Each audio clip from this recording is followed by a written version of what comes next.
documentary looking at the career of Lee Alexander McQueen, who in the 1990s rose from obscurity to become one of fashion's most successful designers.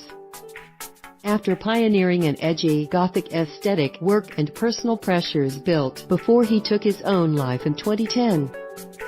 And it's not just easy, it's fun, but every now and then, it will throw somebody out. Was a bona fide artist. Fashion, as an industry, is easy to mock. Lee McQueen, who used his middle name in his branding to sound posher, was just such an artist. If you don't know much about him, this doc is well worth a look, just as a handy one-stop shop for footage of his major shows. And what shows they were, from robots spray painting models to catwalks set in padded cells to recreations of Atlantis, you're never more than a few minutes from a visual marvel. McQueen had a dark, gothic aesthetic that transfers to film well. Given the drama of these shows, perhaps Tom Ford was the wrong fashionista to move into directing.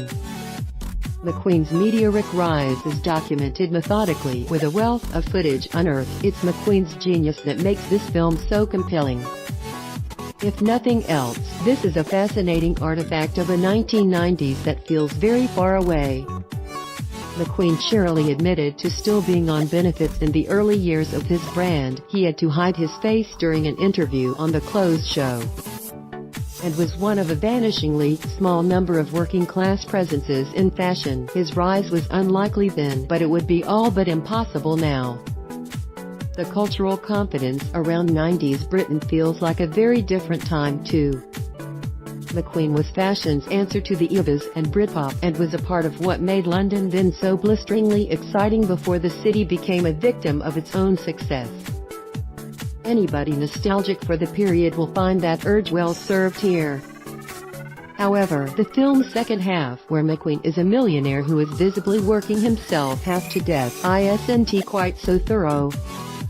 With the yo-yo dieting, plastic surgery and coke problem, he clearly isn't well for much of it, but the fashion industry's ruthlessness is only really gestured towards in the section on how McQueen's mentor Isabella Blow was cast aside before her eventual suicide. How many people were making money from this mental health disaster zone? Who could have helped but didn't want to rock the boat? These questions, along with the psychology that produced both McQueen's art and the disease that killed him, are picked up briefly but cast aside. McQueen was an endlessly fascinating man, and it's his genius that makes this film so compelling. A solid if, given its subject, oddly workmanlike doc. This makes a very good case both that the fashion world had a genius on its hands, and that they didn't have a clue what to do with him.